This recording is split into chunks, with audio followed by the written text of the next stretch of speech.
Well, what an exciting time to come back and kick off ASCO. It's wonderful to start this year's ASCO with Research to Practice. There's a lot of lung data to discuss. There is much more discussion to have about what's going on, and the lung space has really become quite a bit more complicated, and I think in the short time ahead is going to get further complicated, which is exciting because it represents progress. Welcome, everybody, to Data and Perspectives. Clinical investigators discuss the current and future role of immunotherapy and antibody-drug conjugates in lung cancer. I'm Dr. Jacob Sands, and I'm very happy to be here to moderate this session today. We have an unbelievable panel with Dr. Solange Peters from Lausanne University Hospital, Dr. Marina Garassino, local University of Chicago, had a long trip in, Dr. John Heymach from the University of Texas MD Anderson Cancer Center. And I believe this is some disclosures that I'll click through, but feel free to go back and look closer at these. Also, we do have Dr. Love's disclosures on here. And this is the commercial support for today. Also to just mention, Research to Practice CME Planning Committee staff and reviewers have no COIs to disclose. The program will contain discussion of non-approved uses of various agents and regimens. Please refer to the official prescribing information for each product for approved indications. So this kicks off the session today.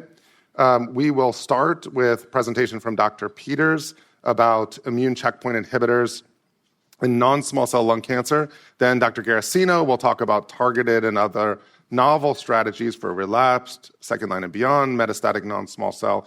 I will discuss antibody-drug conjugates, specifically TROP2 ADCs in advanced non-small cell lung cancer. And then Dr. Heymach will discuss immune checkpoint inhibitors in the non-metastatic setting. And with that, I will pass it off to Dr. Peters. Thanks so much. A great pleasure to take 10 minutes to discuss with you the current role of immune checkpoint inhibitors in the frontline setting of the treatment of metastatic non-small cell lung cancer. These tumors which do not harbor what we call an AGA, an actionable genomic alteration. So just to settle where we come from, remember that the old days of chemotherapy, which defined the beginning of my career, were about 8 months of median overall survival and virtually no long-term survivorship, with a 5 years overall survival in metastatic lung cancer of 0% across all TNM classification. And we start from that 8 months median OS, no long-term survivors, to look at all the new options we might have. So first of all, we have been classifying our tumors by PD-L1 expression, as defined on their expression, its expression on the tumor cells, with the high expressor potentially benefiting from a simple immune checkpoint inhibitor monotherapy. So this is what we have as being comparing an immune checkpoint, anti-PD-1 or anti-PD-L1, namely pembrolizumab, atezolizumab, and cemiplimab, versus chemotherapy in the frontline setting of this patient with more than 50% of the tumor cells expressing PD-L1. So this is what we have, meaning, and to make a long story short, a benefit in PFS and a benefit in overall survival versus chemotherapy. And on the right-hand side, I always like to show that we have the ESMO magnitude of clinical benefit scale, meaning the quantification of the benefit of a new enterprise, a new initiative, a new treatment strategy, which in the palliative setting goes from 1 to 5. 5 is the maximum. And in the curative setting goes from C to A. And what we define in ESMO, when you have a tail of the curve, a plateau, meaning that you impact long-term survival. So you transform palliation into cure. You can classify your strategy from A to C instead of 1 to 5. And as you can see here, the Keynote 24 with pembrolizumab and this long-term benefit, 1 patient out of 3 is still alive at 5 years and beyond, makes it an A and a 5. The A was added recently, right? The 5-year survival, as you can see here, for pembrolizumab is 32%, and we know that for Empower Lung 1 with cemiplimab is 29%, so we start from 0. It's absolutely amazing, and the A will be granted, of course, later on to cemiplimab too. These are the curves. So you can really see the upper is PFS, overall survival. This benefit reproduced. There might be a loss in the benefits at the long-term result beyond the statistical planned analysis of atezolizumab in the middle, but it's also because the scoring system for PD-L1 was a bit more complex, a bit more blurring the picture. But basically, these data are superimposable. What is very important to keep in mind is it's a continuum. The more, the best. The more you have PD-L1 expression, the best. On the left-hand side, the main US Centers Initiative qualifying that more than 90% is better than more than 50. And on the right-hand side, in the cemiplimab trial, you had all of this strata of expression being proportionally, I would say, correlated with a better overall survival and PFS. A word of caution doing that. So this is the OS curve and PFS curve of pembrolizumab versus chemo. Is that at the first CT scan, you do the very first CT scan, a third of the patients progress. So despite the wonderful result, your patient must be able to afford a progression and not having a threatening disease. And last but not least, in this trial, what was very disappointing is the level of second-line treatment. Half of the patient got a second line, so you get pembro and then nothing. So really pay attention to the follow-up of the patient. They still haven't received chemo if they receive checkpoint first. So if the other patients who don't have high PD-L1, meaning that they have 0 to 49% expression of PD-L1, there's an unmet need, which is about combining chemo and a checkpoint versus the old days chemotherapy. This is the table in non-squamous non-small cell lung cancer using various checkpoints, anti-PD-1, anti-PD-L1 with chemo, improving PFS and overall survival. These are only positive trials. You can see an A4 for the pembrolizumab trial already, so considered as potentially curative, with a 5-year survival of 19.4 months. This table is only for non-squamous non-small cell lung cancer. If you look at the same table for squamous, you again have a series of positive PFS and OS trial, checkpoint plus chemo versus chemo, and again an A4 for the pembrolizumab initiative, with a 5-year survival quite comparable in squamous versus non-squamous of 18%, so very close to what we had with non-squamous. Is chemotherapy needed, therefore, when you have high PD-L1 more than 50%? We don't have prospective data at the time being. We just have retrospective real-world data. We did it with the ETOP group and the Flatiron database. And to make a long story short, in general, across big patient subgroup, the chemo is not needed regardless of liver metastasis, regardless of brain metastasis, with one exception, the never smokers need chemotherapy with a hazard ratio of 0.25. So basically, remember my word of caution, but taking this into account, chemo might not be needed. Let's look, by the way, at outcomes according to PD-L1 subgroup, because I would like you to pay attention to one subgroup. If you look at this strata, it's very small for me. So there's one subgroup not really benefiting from the chemo IO versus chemo, is a negative PD-L1 subgroup. Here, the hazard ratio for overall survival is 1. So it doesn't work so much. And that's why the EMA, our regulators, said that cemiplimab plus chemo can be used, but only in positive PD-L1s because of that data. So that's a limitation you have to keep in mind. If a benefit there is in negative PD-L1, it's very small and modest. So how can we potentially overcome that? So we have a series of trials with not only a checkpoint PD-L1, but adding on the top a CTLA-4 inhibitor. One trial without chemo, the checkmate 227, complex trial, many changes of endpoints. A trial with tremelimumab and durvalumab plus chemo. There is, interestingly, a second arm with durva plus chemo, allowing you to have the component of CTLA-4 to be deciphered from the rest. And the last but not least, 9LA, which is 2 cycles of chemo, ipi-nivo versus chemo. So all this role of CTLA-4. So why a CTLA-4? First of all, because from melanoma to lung cancer, renal cancer, what you have been showing is an enlargement, a broader repertoire of various T-cell clones when you give a CTLA-4. The visibility of your neoantigens is improved by the fact that you have a CTLA-4. And this results in all of this trial, like before, as compared to platinum doublet, a benefit in PFS, benefit in OS in all of these trials. But you will tell me, it's not so much better than what you have shown before without the CTLA-4. So why would you use the CTLA-4 with all the toxicity? The curves look the same. So that's what I'd like to stress. This is about the negative PD-L1. Remember, hazard ratio of 1 when you go with chemo and a checkpoint. And here, when you add a CTLA-4, suddenly in the 227, in the 9LA, and in the Poseidon trial, your hazard ratio becomes again, like in the ITT population, it becomes again 0.7, roughly 0.7 in the negative PD-L1. So you recover this third of patients who suffer from a tumor which is characterized with a negative PD-L1.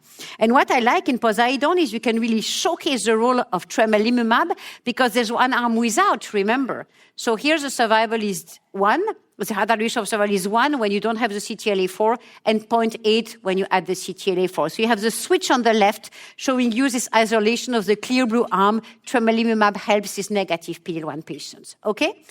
Other subgroups why you would potentially consider CTLA-4. So this is the work of MD Anderson, John Heymach, and Skoulidis mainly, but we have been showing over time that STK11 mutation, like KEAP1, are characterizing, I would say, an immune desert with a recruitment of myeloid-derived suppressor cell, with a repression of the important STING pathway, as well as a low CD3, a low PD-L1 too. So really tumors which are not prone to immunotherapy, and even explaining the mechanism, we have been isolating the fact that these patients with STK11 KEAP1 might benefit from a CTLA-4. We have been showing it in the trials. This is Poseidon, where you can recover against this subgroup for the efficacy of immunotherapy, which is not seen with a monotherapy checkpoint in 9LA, in 227, and this is in Poseidon, right? STK11 on the left, KRAS on the right. And there is an ongoing trial trying to isolate STK11, KRAS, KEAP1, and prove the benefit of CTLA-4 to be added in this Triton trial. Last but not least, melanoma patients, melanoma colleagues have all been discussing for a while that brain tumors, and we don't really explain why, brain metastasis, might benefit from a CTLA-4 in the way it probably modulates the tumor microenvironment. And in melanoma, no problem. When you have brain mets, you receive a CTLA-4. Is it right for lung cancer? We still don't know, but the magnitude, the incremental of benefit we've been seeing with CTLA-4 in all of these trials, on the left patient with brain mets, on the right without, you can see how much you can create a difference with a hazard ratio of 0.45 when you add a CTLA-4, suggests we have the same in lung cancer. This is just about the two trial with nivolumab and ipilimumab. You can see how this incremental of benefit can be depicted by a movement of the hazard ratio on the left to really an additional difference as compared to chemo when you have the CTLA-4, but no prospective data. So this is a summary table. I have added on the bottom the CTLA-4, non-squamous, where you have now 5-year survival, roughly of 20% across all of these subgroups, with or without a CTLA-4, but using immunotherapy, and the squamous, with something a little lower, but still very interesting, around 18% of survival at 5 years. We started from 0, remember. So this is the ESMO guidelines. So you have on the left monotherapy in high PD-L1, and on the right you have all the potential combination in all strata of PD-L1. I just would like to bring my nuance. Potentially not use monotherapy in never smokers or in STK11 and KEAP1, and maybe think about a CTLA-4 in negative PD-L1, in brain metastasis, and in the STK11 and KEAP1. And my colleague will describe and discuss again, and at this ASCO meeting you will see a lot about this new field of bispecific. Will it further improve what we do alone or combined with chemotherapy?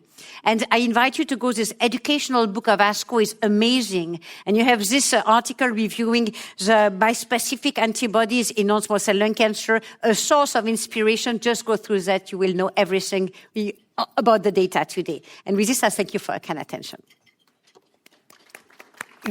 Excellent. That has become an increasingly complicated discussion. Now, first line used to just be one or two different studies. Now there's a lot to discuss. So let's start with a case in this, and this is somewhat surface level. 69-year-old guy experienced worsening shortness of breath. Now he had kind of a complicated course before ultimately ending up inpatient with a complicated outpatient scenario where his symptoms were really getting worse.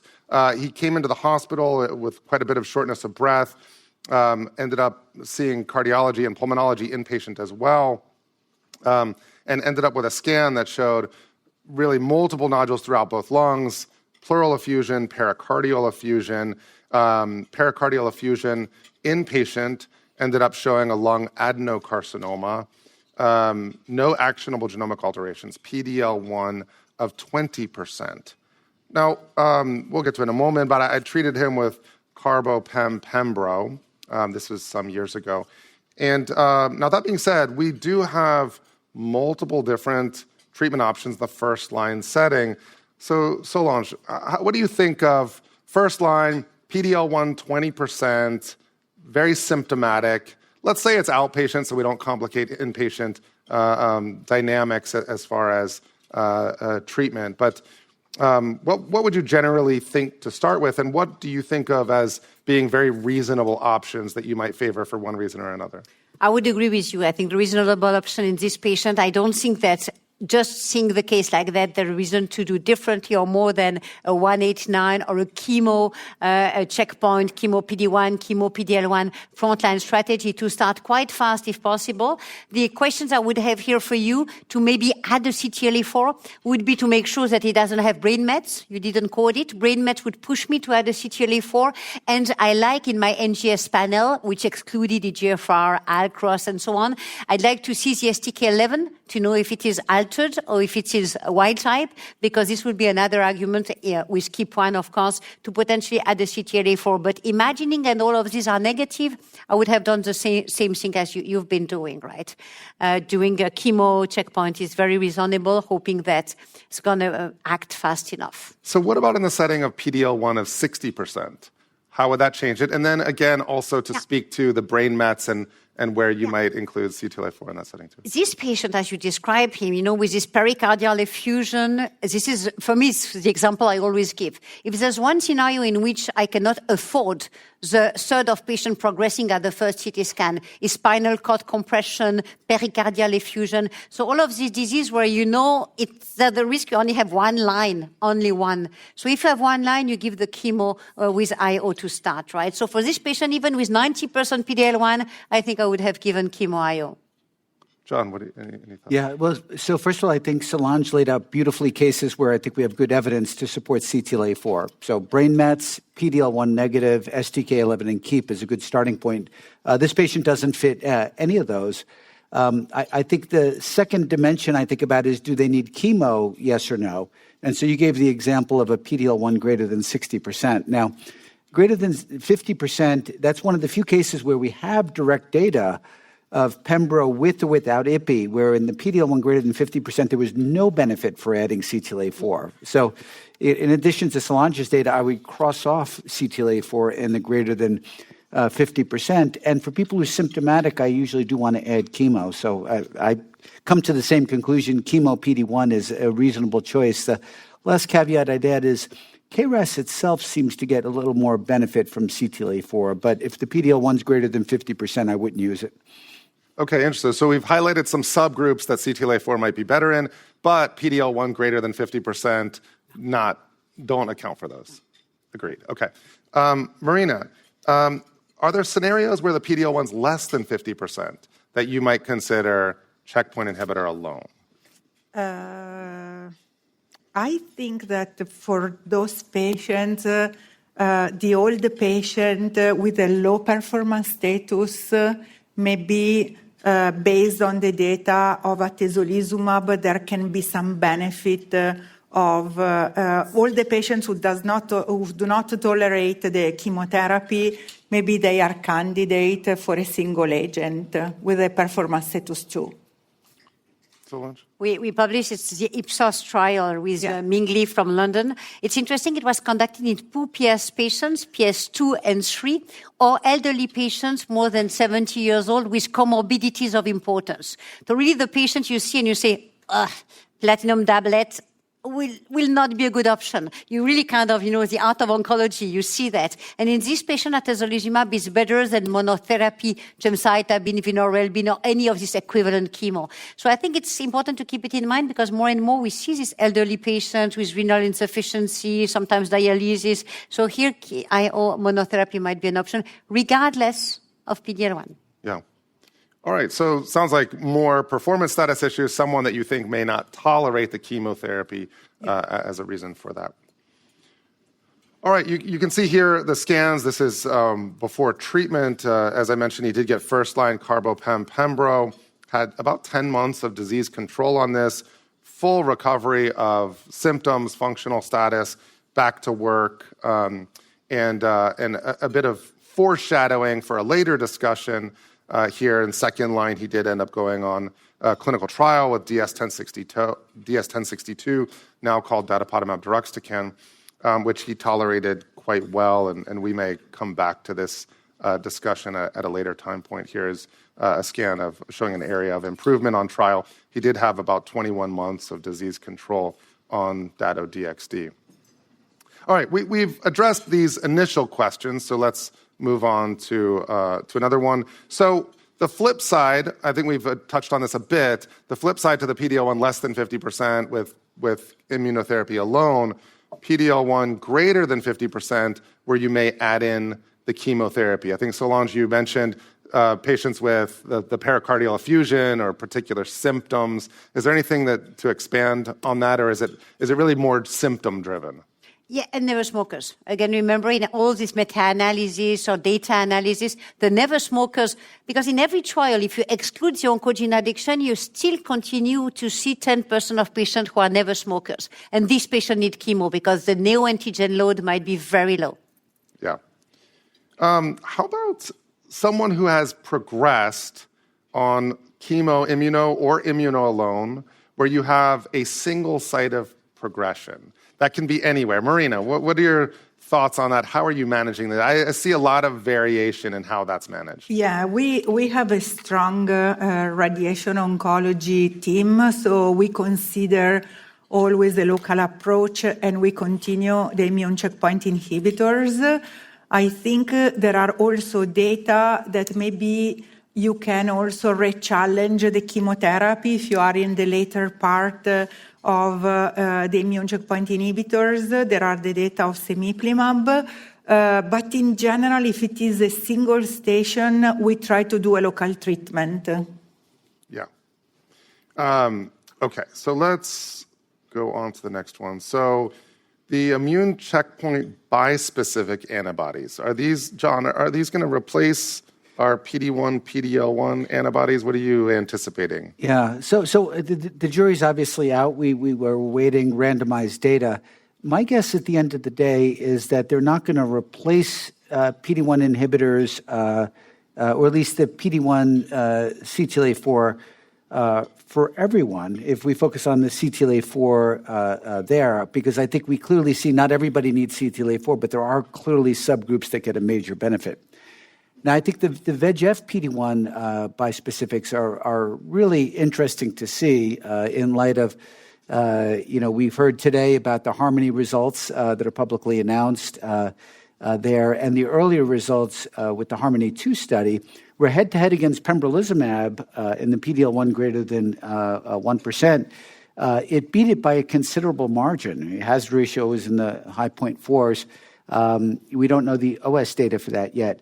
So I do think, and I should add here, we know that VEGF is immunosuppressive. We know VEGF can also drive, tumor growth. So it's a rational combination. So I think that I'm pretty enthusiastic that PD-1 VEGF bispecifics are going to end up playing a broader role.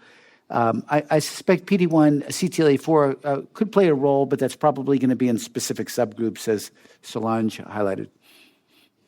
Solange, you've mentioned quite a bit about the value of adding in CTLA-4 inhibitors, bispecifics with CTLA-4. What are you anticipating about these, and what are you enthusiastic about, whether it be that combination or any others?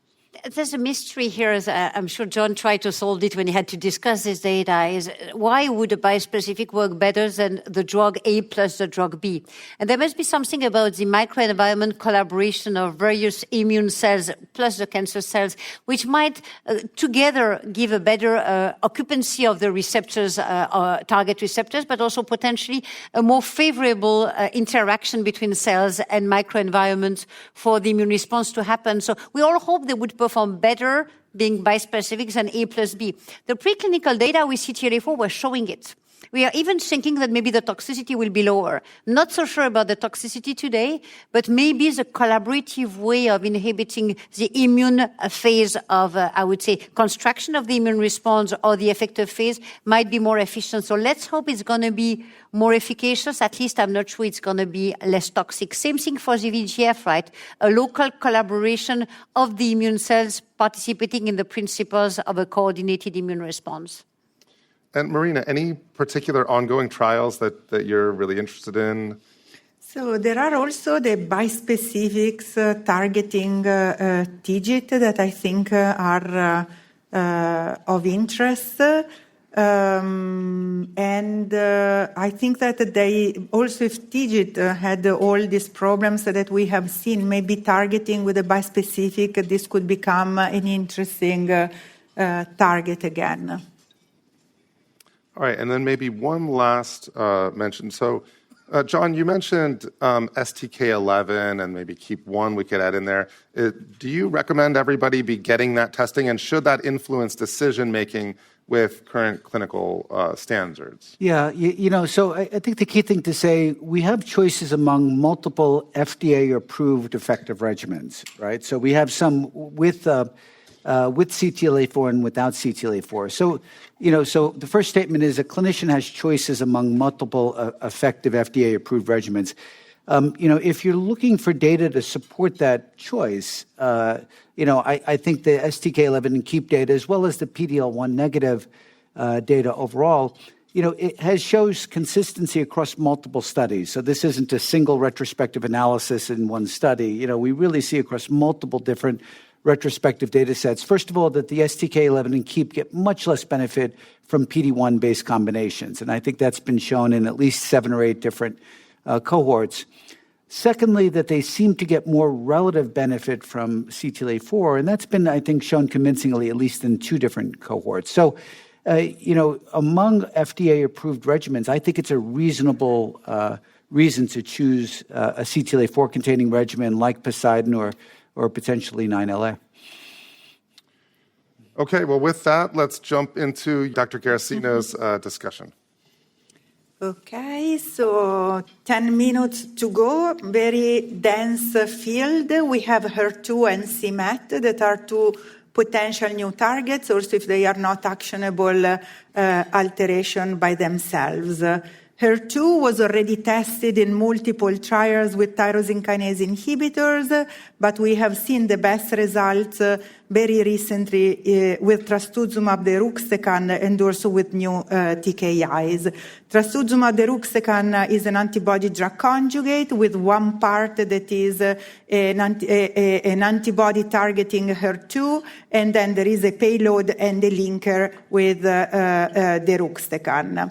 The results that we have seen so far are, first, there is the HER2 overexpressing, which is not HER2 mutations, and HER2 mutations, which is a true target and is an actionable alteration.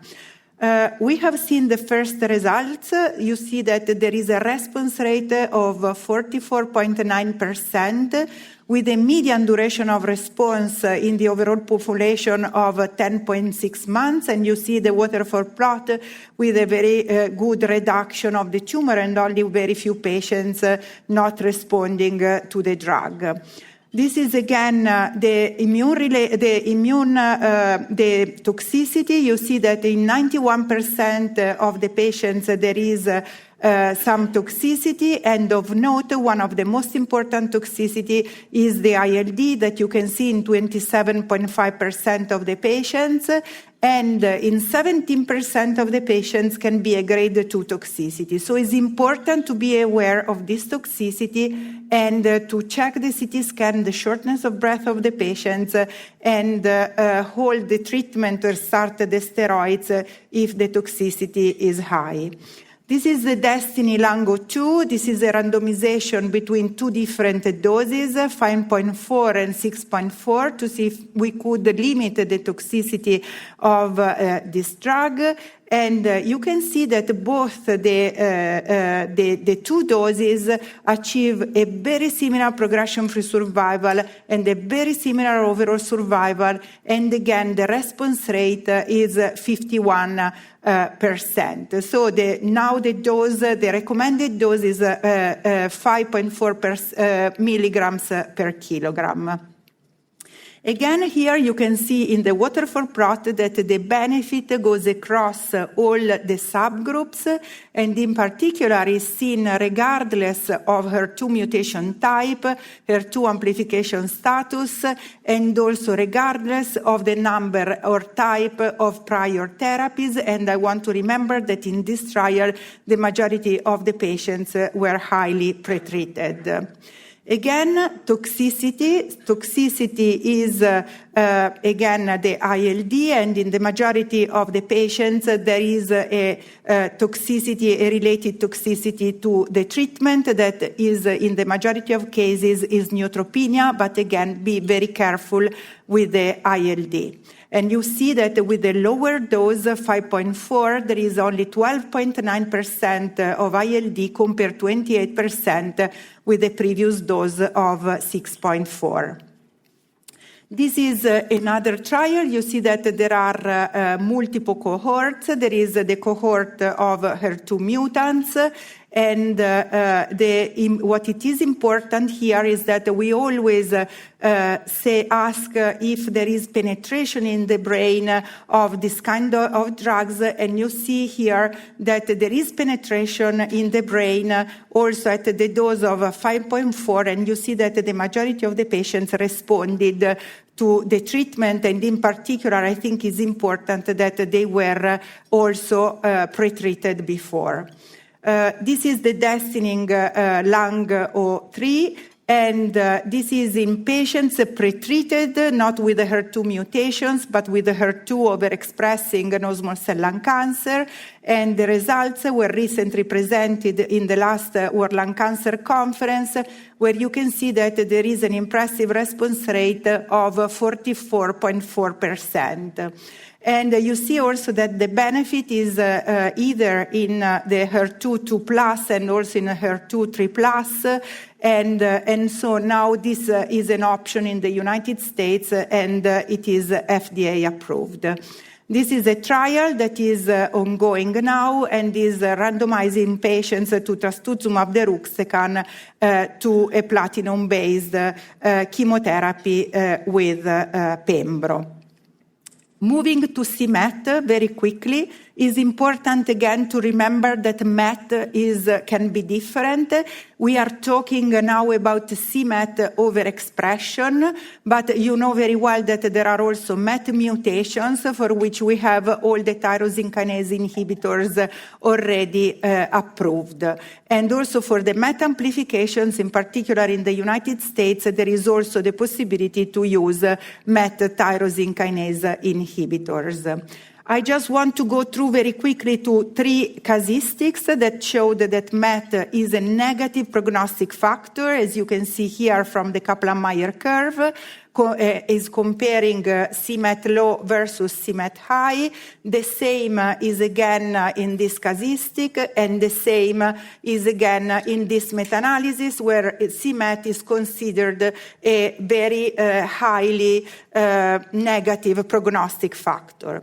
So this is why it's so important. This new drug that is called Teliso-V was presented already 3 years ago in ASCO. This is another antibody-drug conjugate targeting c-Met with, again, another cytotoxic agent and a cleavable linker. And c-Met in this trial is considered overexpression as 25% tumor cells with 3+ staining intensity, or intermediate more than 25% and less than 30%.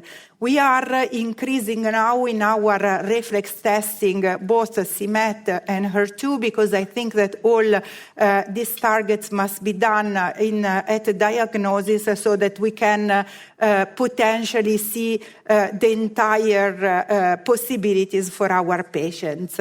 This is the Luminosity trial. You can see that the patients were enrolled with CMET high and CMET intermediate, and patients were highly pretreated again, and there was also a second phase of the trial that was a sort of expansion. The preliminary results that were presented 3 years ago at ASCO showed that in MET high, there is again 52.2% of response rate, again in a very highly pretreated cohort. And the results were updated at the European Lung Cancer Conference 3 months ago, and you see that they confirmed the high response rate in 59.5% of the patients. And again, you can see that both the high and the intermediate, they have a very similar response rate. So the response rate is not just for the high expressors. It's important to learn again the toxicity. The toxicity is mainly a peripheral sensor neuropathy that in 7% of cases can be severe. As in all the other drugs targeting MET, there is in 16% of the patients the common peripheral edema that we have seen also with the MET tyrosine kinase inhibitors, and again fatigue, decrease of appetite, and increase of transaminases like we have seen with other compounds. But it's important the peripheral sensory neuropathy, and it's important also to remember that is only in 5% of the patients there can be a keratitis, so these patients must be referred to the ophthalmologist. Moving again, this is again the side effects that were presented in the first time, and they are superimposable to the last presentation. And now the research is ongoing and is randomizing in this population of high versus negative as a stratification factor Telisovir over docetaxel in the second line non-small cell lung cancer. I think I'm done. 25 seconds of before. Perfection. Thank you. Perfection. All right, so yes, please. So I'm going to hit just kind of the high points on this case. But 52-year-old woman presented with a dry cough that had persisted for a year, ultimately was diagnosed with a non-small cell lung cancer, a lung adenocarcinoma, including metastases to the brain. PD-L1 was 20%, no actionable genomic alterations, and ended up starting on carboplatin, pemetrexed, and pembrolizumab. First-line therapy. That worked for about 8 months before there was progression noted in the brain. Now, I highlighted in the prior discussion that if there's a solitary site of progression, radiate that site. Well, I guess I asked the question and the panel highlighted this, but radiate that site. And I have a number of patients that do well for an extended time frame. In some cases, in the best cases, actually end up with no other therapy, and that first-line treatment can work, right now up to who knows how long, but many years. In this case, a month later, systemic progression was noted after that brain was treated again. At that time, then, RET fusion was demonstrated, and the patient started on a phase 1 trial of a new drug called LOXO-292, now called selpercatinib and FDA approved for RET fusion. This worked for a couple years before, again, multiple sites in the brain did show progression, and the patient underwent whole brain radiation. 6 months after that, ended up getting palliative radiation to the spine for systemic progression, and then started further testing was done. In that further testing, HER2 amplification was noted. Now, the genomic testing actually did show HER2 amplification, and then IHC testing showed HER2 3+. So this patient started trastuzumab deruxtecan, in this case concurrent with selpercatinib, and got about 18 months of disease control before there was intracranial progression, and particularly leptomeningeal disease. And unfortunately, some patients the cancer just keeps going to the brain and ends up being hard to control. So for the panel, I'm going to ask this broadly across all of you. We certainly see evidence of intracranial responses across the deruxtecan portfolio, trastuzumab deruxtecan, patritumab deruxtecan, datopotamab deruxtecan, ifinatamab deruxtecan in the small cell space is being investigated. But have you noted any intracranial responses to trastuzumab deruxtecan, any experience with that? And then more broadly, you can speak to the portfolio if relevant. Go ahead, Solange. Yeah, thanks so much. Yes, I think we observe, for reasons that still remain a little, biochemistry speaking, difficult to explain why these very big molecules, which are not supposed to cross any barrier, will give rise to such a nice response in the brain, but they do. So they usually give rise to a response in the brain which has a durability and a consistency quite impeccable with the systemic response. So it's probably something which we don't perfectly explain biologically. The rupture of the barrier is one thing, but it looks to be beyond that. But the efficacy is really observed there, I would say. The main thing is it immune related? There might be here a component of the payload. It looks like the immune correlation was shown roughly a bit more with vedotin, the MMAE, but I'm not so sure about the mechanism, but the answer is yes. Yeah. John, go ahead.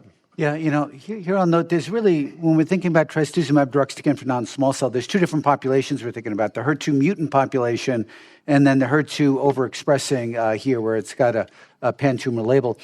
And, the HER2 mutant population, for reasons we don't fully understand, but similar to the EGFR, has an extremely high rate of brain metastases. Mm-hmm. So at the time of diagnosis in the frontline studies, we're seeing between 35 and 40% of patients have brain metastases, and we're probably excluding a number that have brain metastases from those studies. So, when I think about the HER2 mutant population, I'm always concerned about that CNS coverage. And, I think it's a group that requires, like small cell, sort of additional scrutiny. In a way, I think you can almost assume you're going to have these patients. So we're excited that there's at least some evidence of activity with trastuzumab deruxtecan, but it's clearly an important unmet need because patients do eventually have CNS progression in this group. Yeah. Marina, thoughts on treating for HER2 mutant and HER2 overexpression? Do you think of them similarly? What is your kind of lines of treatment for each of those? So the number of patients for which we have data available in the HER2 overexpressing is less than the data that we have in the HER2 population.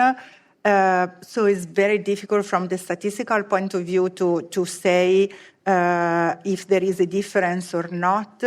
I think in more or less all of them, the response rate is in about 50% of cases.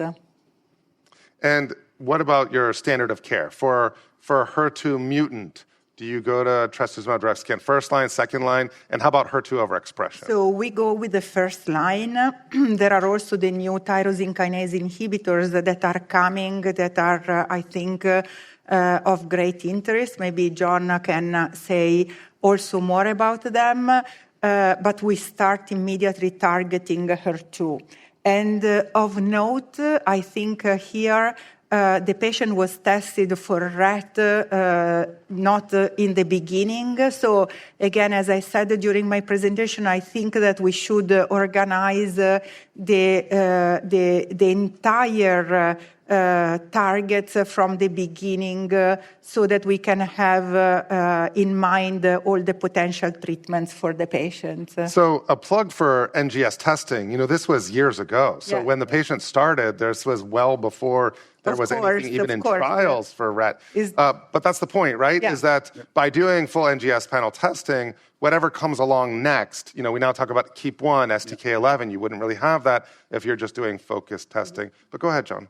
Yeah, and I think it's worth pointing out, and this is where it may differ than breast cancer, for example. So speaking to my, colleagues who treat breast cancer, they really think a HER2 amplified breast cancer is the driver there. Here in lung cancer, it looks like HER2 mutants are really drivers, where if you inhibit the signaling, those tumors die. But HER2 overexpressing, it isn't the same situation. When you look at the big data sets, and Sheneng Li recently published one, you see that HER2 amplified or overexpressing tumors have a normal tumor mutation burden. They have other drivers. So it's not the solitary driver the way it is with HER2 mutants.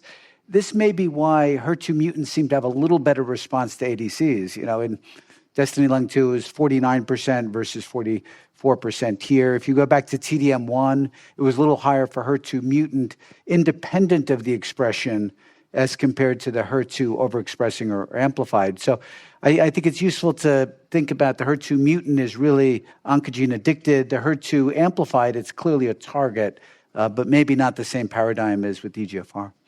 Excellent. Go ahead, Solange. You made an interesting combination, right, of selpercatinib plus an ADC. It's quite interesting because to go back to the joint effort of the community, we should somehow collect these cases where, first of all, you show it works, and second, it's doable, because nobody will ever do any trial. I have a patient with a ROS and a RET, ROS being the second mechanism of resistance. So what are you going to do? So I think we should also at some point create some guidance, an available network of data for people to be able to make decisions which are documented in these situations, because they happen more and more with the field of targeted therapies. Yes. Okay, with that, Dr. Garassino, I think you had a case to discuss as well. Yes, this is a patient, 64 years old, with a 40-pack years working history, who quit only 5 years ago and present with chest pain and dyspnea. The CT scan and the PET scan reveal a right lower lobe mass, mediastinal and hilar adenopathy, hepatic lesions concerning for metastasis. He performed a biopsy that showed adenocarcinoma with a PD-L1 more than 50%. The patient is negative for EGFR, ALK, ROS, RET, MET, all the possible targets, and is positive at the immunohistochemistry for HER2. The patient does not have brain met. So the patient started pembrolizumab single agent. The patient had an initial response, but after 12 months progressed. And based on the HER2 expression, we started trastuzumab deruxtecan. After a month, the patient developed the ILD, was treated with steroids with some benefit, but unfortunately for the steroids, he got infected and had a deterioration of his general conditions and unfortunately passed. Okay. So trastuzumab deruxtecan, like all drugs, has some toxicities. Now, some of these to focus on.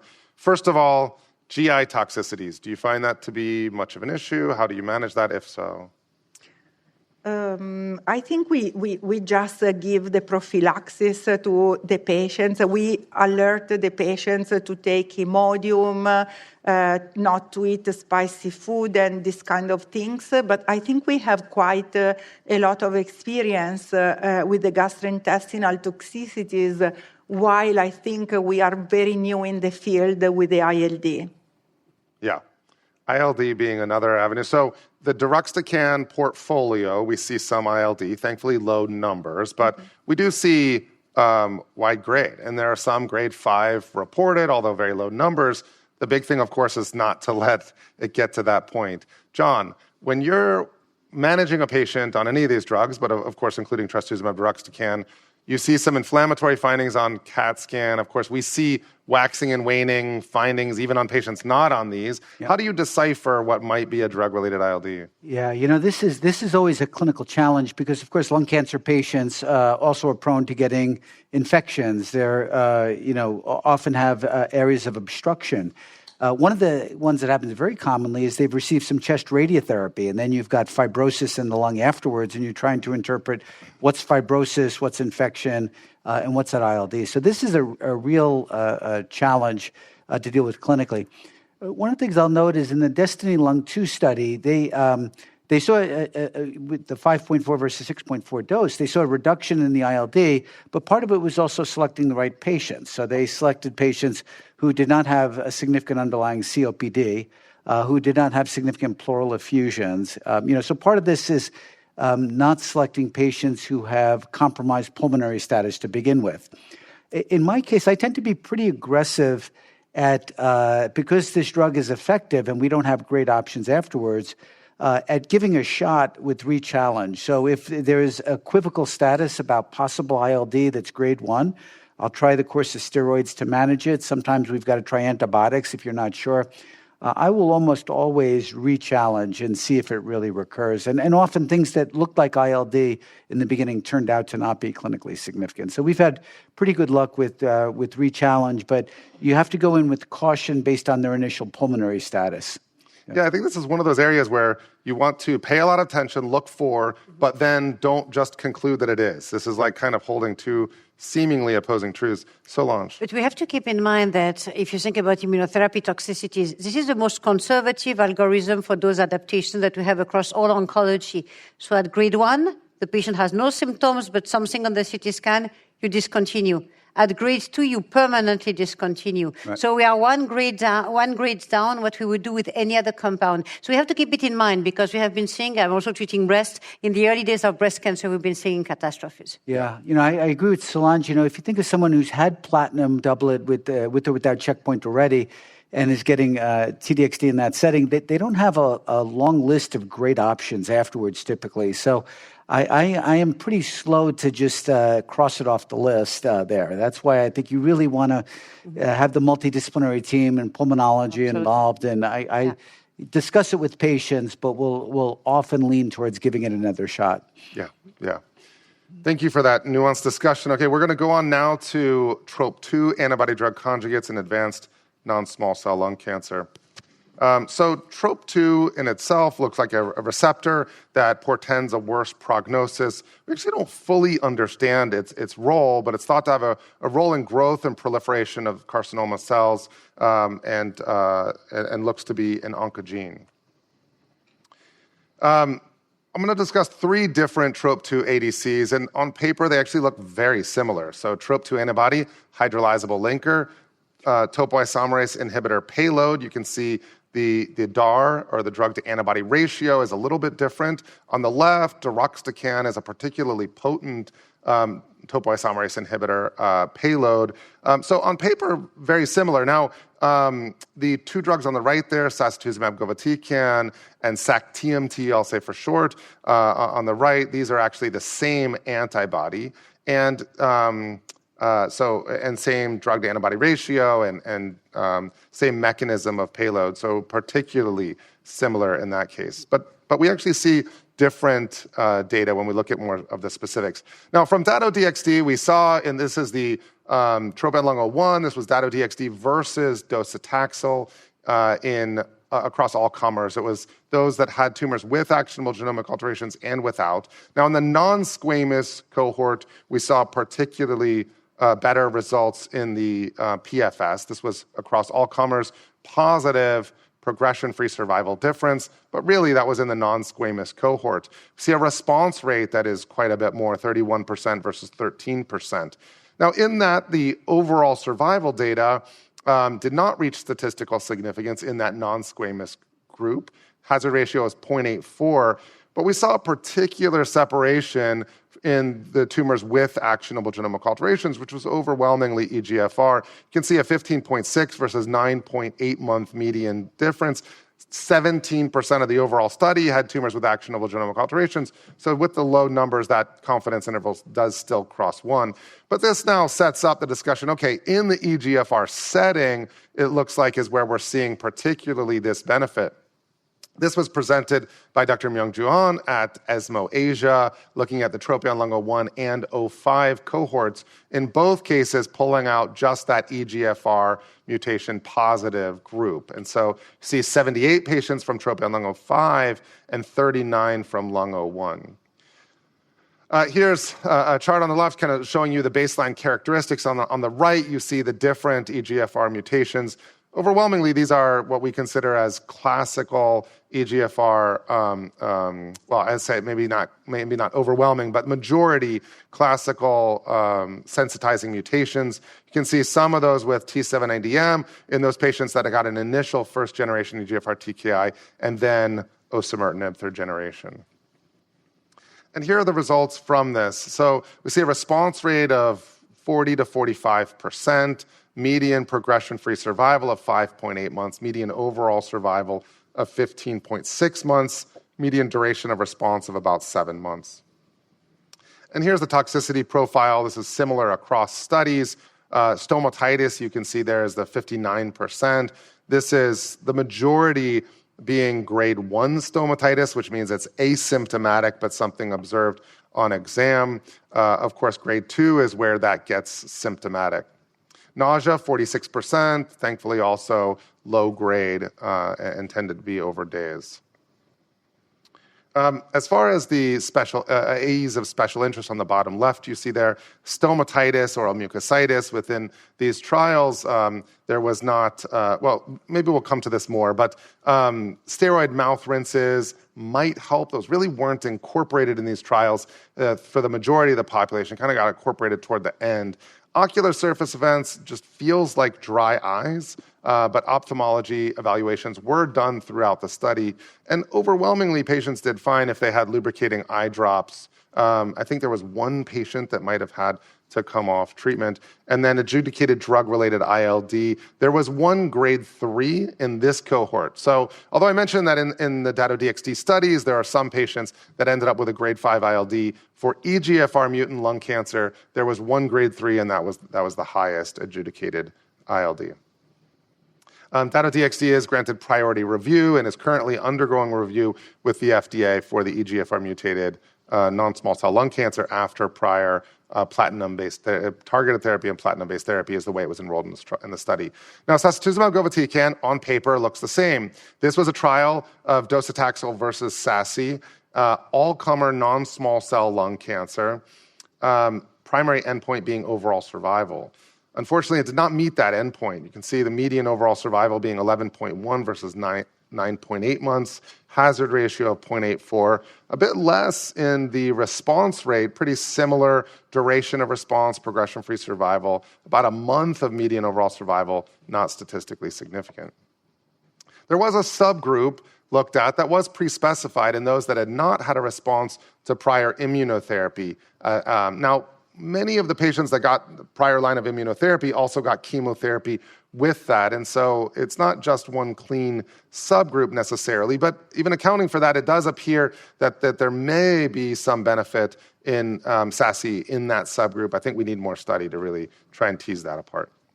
As far as toxicity profile, it's quite a bit different than what we see from Dato-DXd. In this case, there was quite a bit more diarrhea. Now, similar to what we see from irinotecan, that was over some days after dose. Dato-DXd is a Q3-week dosing. This is day 1, day 8 of 21 days. But for 2-3 days, there's diarrhea, 10% being grade 3 in that SASI group. Cytopenias, you can see stomatitis substantially less than what we saw in the Dato-DXd, although still present. Overall, better tolerated from docetaxel when you look at treatment discontinuation or dose reductions or interruptions. In the interruptions, there was a bit more in the SASI group. Now, SAC-TMT, these are a few different cohorts looking at particularly EGFR mutant is what's boxed there on the top across these 3 different cohorts. You can see that many of these patients had gotten multiple other lines of therapy, including chemotherapy.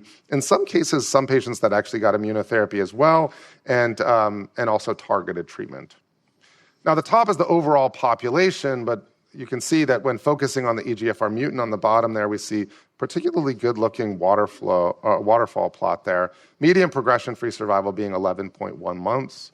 This was not without toxicities. In the red, you see that there were cytopenias.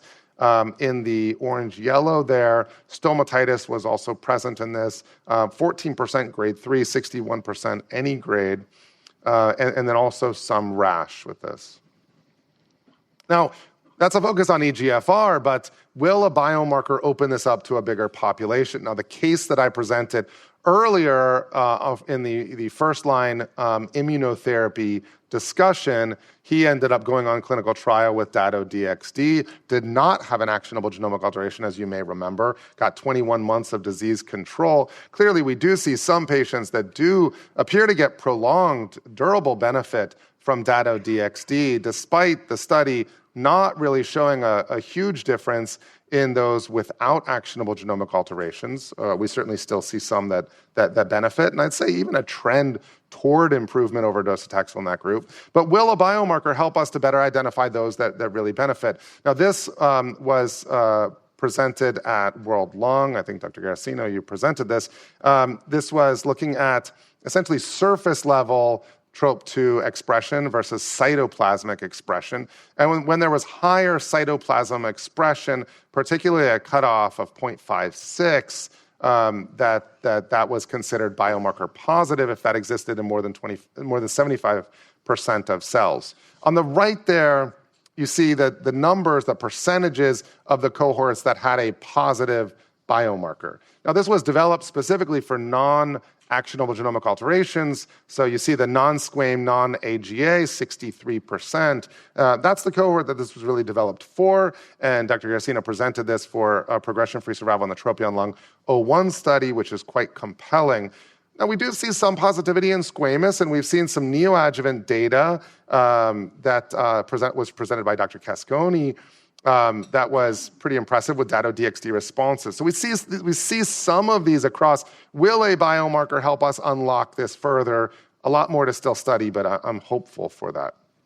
Now, we do have some first-line data, and we're going to hear data presented here by Dr. Ben Levy on combination Dato-DXd plus Pembro plus minus chemotherapy. You can see there were multiple cohorts previously reported out in the doublet or triplet with waterfall plots that also appear impressive as far as responses. But again, this is in the first-line setting. Response rates, though, around 50% in the triplet, and in with the doublet as well in the first line. Here's what will be presented by Dr. Levy on June 1st, so coming up. Now, there are multiple ongoing trials. The Avanzar is Durva with Dato-DXd and carboplatin. TROPION-Lung07 and 08 being Pembro, Dato-DXd for PD-L1 greater than less than 50% expression. Evoke-03 is an ongoing first line with SASI, and in the squam cohort with SAC-TMT, there's a first-line trial, second-line EGFR randomized study, and then also in the first line for PD-L1 greater than 50%. So with that, we'll move on to a case presentation, and I think, Solange, was this yours? Mm-hmm. Great. Thanks so much. So this is a difficult case of a 50-year-old never-smoker patient suffering from what we don't like to receive as a diagnosis as a mucinous adenocarcinoma, because we know how much it's difficult to find any sensitivity to the agents we have. And as you can see, a very extended one with, we call it CT4, more than 7 centimeters of tumor, largest diameter. If you try to measure it with ipsilateral lung lesions, a CN2 stage 7 and contralateral lung lesions too, so a stage 3A according to the HTNM. No biomarker, PD-L1 negative. We did large panels, nothing special, but just non-actionable, I would say, alteration, KRAS G12D, a GNRAS, a RET, and a FLT3, but basically nothing which helped me to treat this patient. So basically what we decided to do, we are in May 2021, so based on what we had in hands and the biomarkers we had, we decided to go for chemo-IO, carboplatin, pemetrexed, pembrolizumab, which was a kind of stabilizing the patient's symptoms and situation on the CT scan. I would say a partial response versus stable disease, but the patient went well up to the 2 years of Pembro, and we stopped at 2 years. It was mandated by his insurance. Sometimes we're better in Switzerland, but here we couldn't continue. And unfortunately, stopping in May and July, we could see a new growth and a new positivity on the PET. So after stopping IO, the lung progression was noticed. So what to do at that point? So we thought that there might be the time of adding on the top some quite close to the end of IO, a CTLA-4. So we went for EP-Nivo carbo-paclitaxel with as best response a progressive disease. We are in November 2023. So then the patient tells, let's try some more. I'm platinum resistant. We told that. So let's try some more chemo. So we went with a wide combination of still ipi-nivo, but gemcitabine, vinorelbine with a partial response, showing that there was still some chemosensitivity here. Not sure about the component of immunotherapy. But unfortunately, less than a year later down the road, we had this amazing progression without any doubt at the time being lymph node and lung. So we have tested a bit everything. You agree, colleagues, right? So what can we do? So we still tried some gemcitabine, docetaxel to be on the safe side of having tried everything. Patient was still of PS 0 to 1, but the best response was massive progressive disease, right?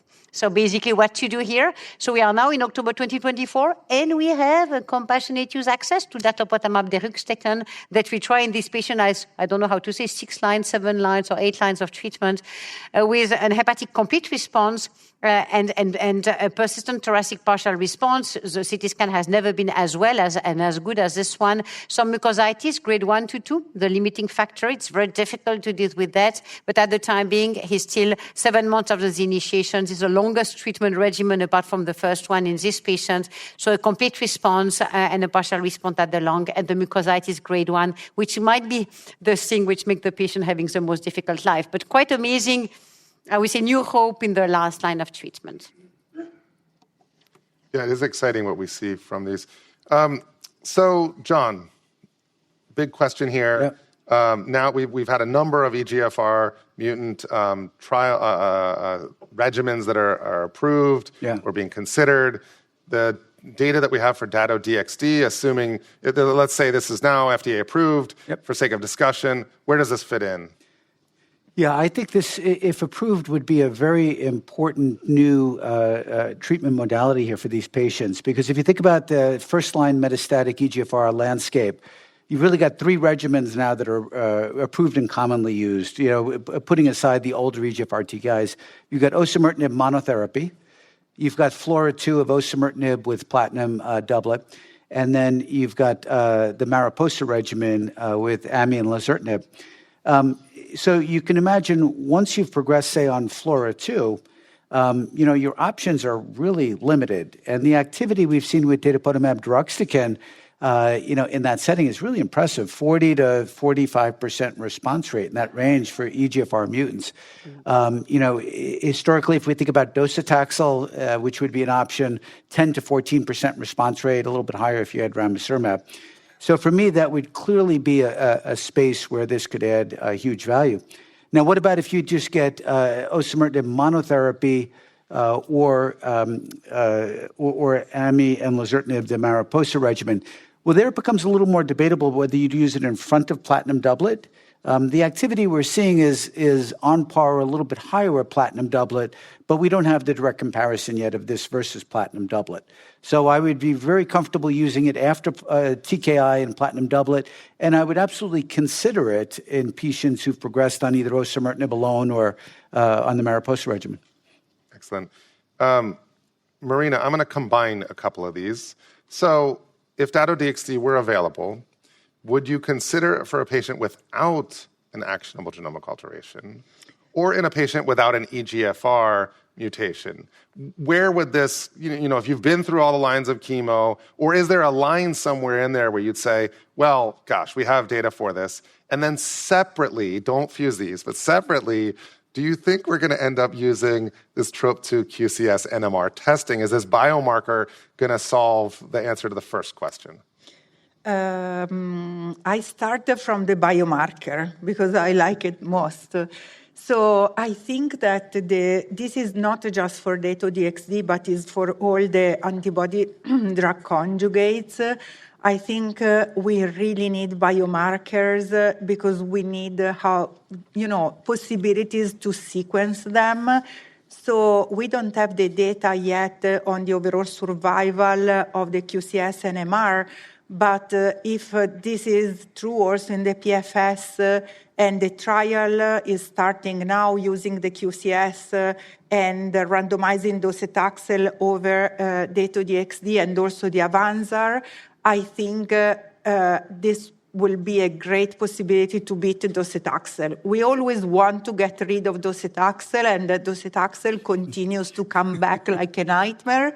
So I think that now we really need strategies that are biomarker driven. And clearly where to position the Dato-DXd It depends very much on the first line, and in particular in the EGFR, it depends when you use the chemotherapy, when you use amivantamab, and so again, I think it's really important to find who is the right population to give this drug as soon as possible. Solange, how enthusiastic are you about these first-line combinations? We've seen some impressive data so far of immuno plus Dato-DXd. We'll see what Dr. Levy presents here, but based on what we have so far, what are your thoughts on this? Well, the first thing which is quite important is it depends a bit on what's going to be the replacement. So we replace a carboplatin pemetrexed pembrolizumab with something which has Dato-DXd instead of pemetrexed. So what I want to first stress is a very different toxicity profile. So we already know that it's going to be more difficult to deliver without being doing the trial. It's obvious. So the main thing is I'm more or less enthusiastic because I'm still not sure about the magnitude of benefit justifying the added toxicity. So I need really to see the data. We all take part because science is science. Maybe we can leverage something here. But the magnitude, the expectations we have are quite high as knowing the toxicity of the compound. What I prefer is the idea of the platinum-free combination. So the triameticon moving with only with pembro, because still you keep your possibility of platinum, pemetrexed, as a second line instead of docetaxel. So if you ask me about my enthusiasm, I'm running these trials, but I like the platinum-free because you just free up some lines of treatment for the next steps. And about Dato, we don't like Dato in non-EGFR now because we've seen the FDA evolution.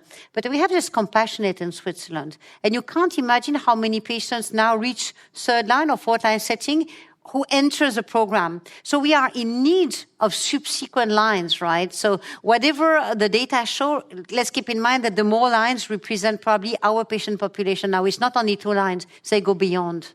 Yeah, excellent point. Now, I'm just going to quickly address some of the toxicities because we've addressed those some, but for the sake of time, then we can move along. Now, the oral stomatitis mucositis, this is a number of patients. Thankfully, many of them are grade 1, so asymptomatic, just to make sure we're thinking about that in the right context. Although grade 2 symptomatic stomatitis, I think, is a big deal. And if that really is persisting, then a dose reduction might be necessary, and I think that's okay. But things like steroid mouth rinses, good oral hygiene can be very important to that. Ice chips, cryotherapy essentially at the time of infusion might help some, although the half-life of the drug is long. It might also help some in just symptom relief. Sometimes also the stomatitis can improve with further lines of therapy. But again, if you need to dose reduce. We've seen efficacy at the 4 mg per kg dose level as well, and so I don't worry about that a ton if necessary. ILD, I think we've addressed quite a bit. Again, just highlighting the importance of look for it. Of course, it should be part of the consent. Thankfully, it's not a very high number of patients. But then also, if you see inflammatory findings, don't just conclude that that's a drug-related ILD. We see that in a lot of patients that are not getting this drug as well. And so then that really is a multidisciplinary discussion to really make sure you're considering all possible etiologies. As far as ocular adverse events, thankfully, I think this is really quite manageable with lubricating eye drops, but there's still a lot for us to learn about that, and referral to ophthalmology or even optometry, I think, is really an important step to take, especially if someone is having any symptoms. It's not immediate. If there's vision changes, if there's, as the ophthalmologist would say, beefy red eye, then that would be a more need to get in urgently. Otherwise, even if it's a month, that's usually fine. Okay, with that, we'll now go on to checkpoint inhibitors in the non-metastatic setting. Okay, well, thank you, Jacob. And I'd like to thank RTP for the chance to present here in this wonderful symposium with great materials being covered. I started treating non-resectable, non-metastatic, non-small cell about 2 decades ago, right as the ALT study came out. And, really you didn't have to know anything beyond the ALT study for about 2 decades. Fortunately, things are different now. So I'll start off with, I think, the most important slide. So today, we've got at least these 6 options for non-metastatic non-small cell lung cancer. Here specifically the resectable group. We're going to talk about Pacific later. And so it's a wonderful thing to have choices. But of course, when you've got choices, then you've got to make choices and try to have some rational basis for making choices. So I'll talk a little bit about at least how I think about this. But we've got adjuvant studies, 2 of them being positive, perioperative, and then 1 neoadjuvant regimen. You know, I'll note something that's reassuring to me. If you look both the adjuvant and the perioperative, it's about 2,000 patients worth of experience for both of those. And, you know, what's striking is the consistency in the data, you know, that I think you can really say we've got robust signals now about the benefits, and they give us a good roadmap to how to go forward. So let me start talking about the adjuvant studies first. So just remind everybody, it's surgery. Now, in most of these studies, they allow either neoadjuvant or adjuvant platinum chemotherapy, and then they're typically randomized to PD-1 or PD-L1, best supportive care. One thing I'll highlight as we're interpreting the results here is keep in mind the only patients going on these studies are the best quality patients in terms of making it through neoadjuvant or adjuvant therapy and surgery and having an R0 resection. So this is representing only about 2/3 of the patients that make it through all that. The neoadjuvant and the perioperative are instead taking the entire population. So you want to interpret the results in light of this is really that selected group. But we've got 2 approved regimens, the Empower-10 and the Keynote-91 or the PEARLS study. And I'll go through these pretty quickly. So the Empower-10 had different primary endpoints, but the approval, at least by the FDA in the US, is for the PD-L1 greater than 1%. And here you see a hazard ratio for disease-free survival of 0.66. So again, a 34% reduction in the likelihood of recurrence. If you take the endpoint at 2 years, and again, this is measured from the time of randomization, it's about a 13.6% improvement in 2-year DFS. So clearly clinically meaningful. Keep in mind the ALT study with adjuvant chemo in this setting had about a 5% improvement at 5 years. So this is really a clear benefit. So the FDA approved this in 2022 for PD-L1 greater than 1%. Now, the Keynote-91 study was also randomized phase 3. It had multiple different populations. If you take the overall population, and it's approved here the hazard ratio is a little less robust at 0.76.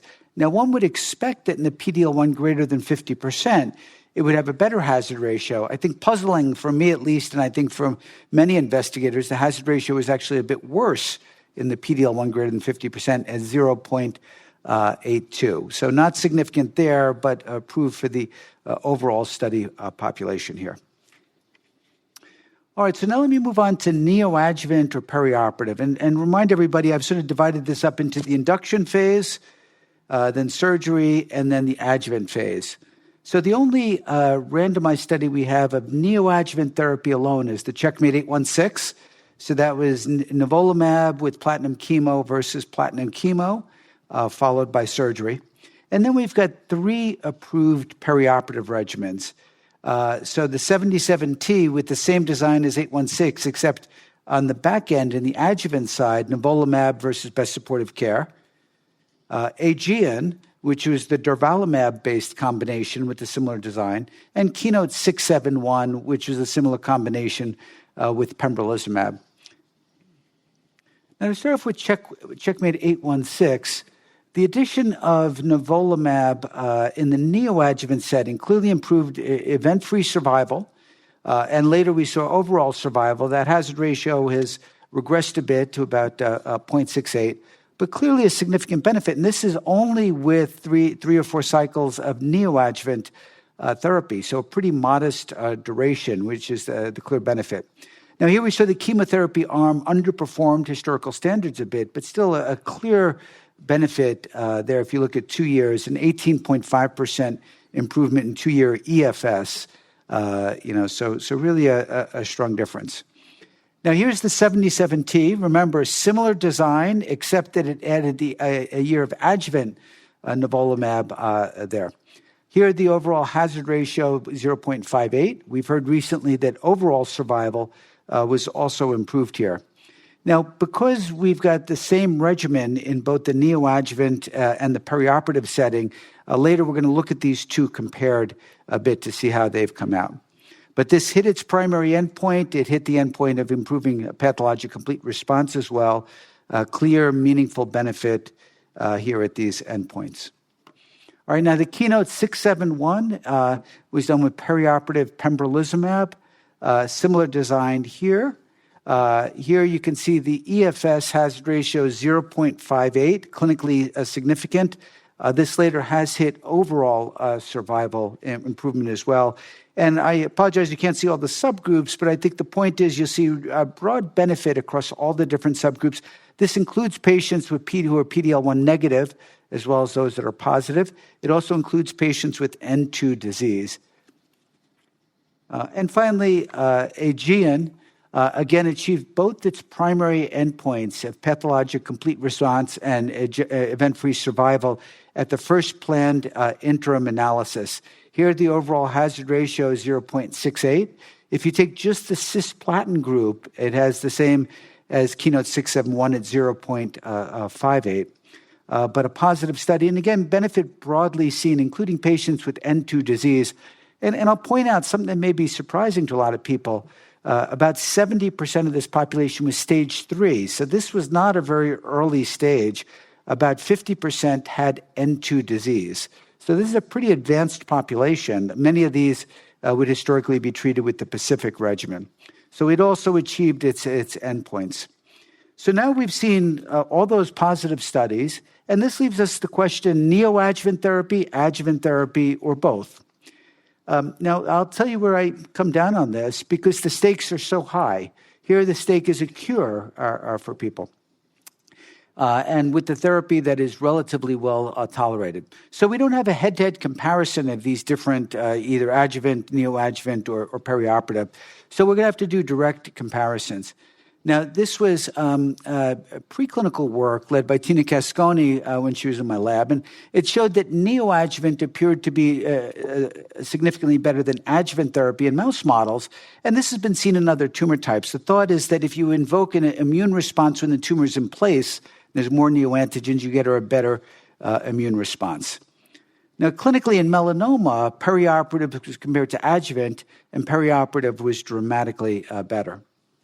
Now, what do we know about in lung cancer? Well, in lung, if you take the Keynote 91 and line it up against the Keynote 671, and keeping in mind Keynote 91 was that select population that made it through an R0 resection after adjuvant chemotherapy or neoadjuvant chemo, Keynote 671 certainly appears to show an improved hazard ratio. Again, not a direct comparison. Here, Patrick Ford and Tina Casconi and the rest of the team did a comparison of 816 versus 77T, doing a patient-by-patient comparison from the time of surgery. And here they saw a clear advantage for perioperative therapy as compared to just neoadjuvant alone. Again, this isn't a randomized study. This is taking existing data and comparing it the best that they could. So the bulk of the data we have, it's indirect, but supports that perioperative seems to be better than adjuvant, and it seems to be better than neoadjuvant alone, although that's a closer call. Now, can we stratify patients or decide based on whether they have a complete pathologic response? Well, I've heard it often evoked, if a patient has a complete response and their tumor's all gone, why should they get any more therapy? Well, here this may be counterintuitive, but one important message to keep in mind, just because someone's had a pathologic complete response doesn't mean they're cured. In fact, if you look at the chemotherapy group here, those that had a complete pathologic response still had a high rate of recurrence, more than 30% if you go out to 3 years. So they're not cured, and it looks like the pembrolizumab arm did significantly better. In fact, the relative benefit in the PathCR group seems better than the non-PathCR group, but both had benefits. So this data doesn't support choosing to give immunotherapy only in the PathCR or the non-PathCR. It says both may get benefit. And after all, if that's a group that benefited the most, shouldn't they continue therapy?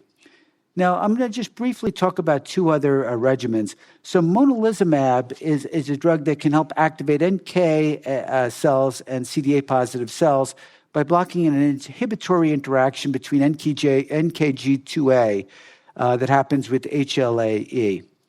Oleclumab is a drug that blocks CD73. This is another part of the immune checkpoint. This is blocking the production of adenosine, which is immunosuppressive. So two completely different mechanisms. So Tina Cascone has led NeoCOAST-2. This is taking the Aegean regimen and building on it with these other additional regimens. And if you take these first two arms, it seems like there is at least some improvement in pathologic complete response, more impressive with monalizumab. But the most impressive improvement in pathologic complete response is seen with Dato-DXd, and this is a study that Jacob had mentioned. Now, finally, where else could this be applied? Well, keep in mind for unresectable patients that we have the Pacific regimen with adjuvant durvalumab for a year. And updated data is really held strong for the long-term benefits there, with the 14% improvement in 5-year PFS and a 10% improvement in 5-year OS. So we're getting more cures with this regimen, almost doubling the percentage of people that are cured. COAST is a regimen taking that Pacific regimen and building on it with monalizumab and oleclumab. And the early data looks good, although there are concerns the control arm may be underperforming here. So finally, let me try to summarize all this data. Here you've got both for stage 3 patients, perioperative data looks important, as does the Pacific. Here's the MDT bridge that tries to say, do we have to decide early on, or can we start with chemoimmunotherapy, make a decision at that point whether they may be resectable? So I think this is an interesting possibility. So let me just talk about the paradigm then. For resectable, we have neoadjuvant, adjuvant, or perioperative. I believe the bulk of the data supports perioperative thus far. For unresectable, we've got right now the Pacific regimen, or if it's node negative, SBRT remains an option. And we have this emerging group of borderline patients where there's different ways to consider either perioperative or the Pacific regimen. And, we're looking forward to further studies exploring that because we think it may be a larger group of patients that could benefit from resection. So with that, I'll stop and look forward to the cases. Great. We're going to jump straight to questions. I'm struck by a line in the movie The Matrix, time is always against us. We have so much to discuss. It's been exciting, but we are very limited on time. So, John, I'm going to ask you one question and kind of clump a few things in this. You've highlighted really the likely benefit of neoadjuvant, or certainly made that case. Now, we have seen from these studies that in stage 2, maybe the benefit doesn't appear as big in adding neoadjuvant immunotherapy. There can be a delayed time to starting treatment with the genomic testing that's required up front and such. So there are complexities to this in actual practice. Are there subgroups or subpopulations where you feel more strongly than others as far as the importance of neoadjuvant therapy versus allowing for maybe adjuvant therapy or evaluation after surgical resection? And on top of that, or kind of baked in, in practice, it starts becoming, well, is this surgically resectable? Let's see about the response. I mean, what do you think is the validity in that? Yeah, I think those are all great questions. So first of all, part of the obstacle to this is it requires, to neoadjuvant therapy or perioperative, is it requires a little bit of a different paradigm. I think for a long time, the paradigm in places I've practiced at least was see a surgeon, cut it out, see a medical oncologist, think about things afterwards. But for us to incorporate neoadjuvant therapy, you need molecular profiling. You need to make sure they're not EGFR or ALK positive. And that is delays. And it's easy to convince people, hey, just get it cut out now while you're waiting. So I think overcoming that obstacle and making sure we've got true multidisciplinary teams working effectively together is one important point. Secondly, I think there's probably going to be less benefit for neoadjuvant chemoimmunotherapy in patients who have drivers. Now, these studies excluded or excluded at least known EGFR or ALK, but we've got a lot of other drivers that don't benefit much from immunotherapy. You gave the example of a RET fusion patient, right? So that's one where I would have caution there. Patients where I feel especially strongly are those that are borderline or have N2 nodal disease, right? Because that's a group, the rates of clearing N2 nodal disease is pretty high with these regimens. So I think the benefit is particularly strong for more advanced patients who don't have driver alterations. Well, we got a number of questions that were submitted, and unfortunately we don't have the time, but please find me during the conference, email me. My email is available out there. I'm very happy to engage further on this. I look forward to discussing this more with all of you and would like to thank the panel members. Thank you so much for so much input on this. On behalf of the panel and myself, thank you all for your attendance. Thank you, Neil Love and team, for coordinating everything, and for the sponsors as well. Thank you so much. Have a great ASCO.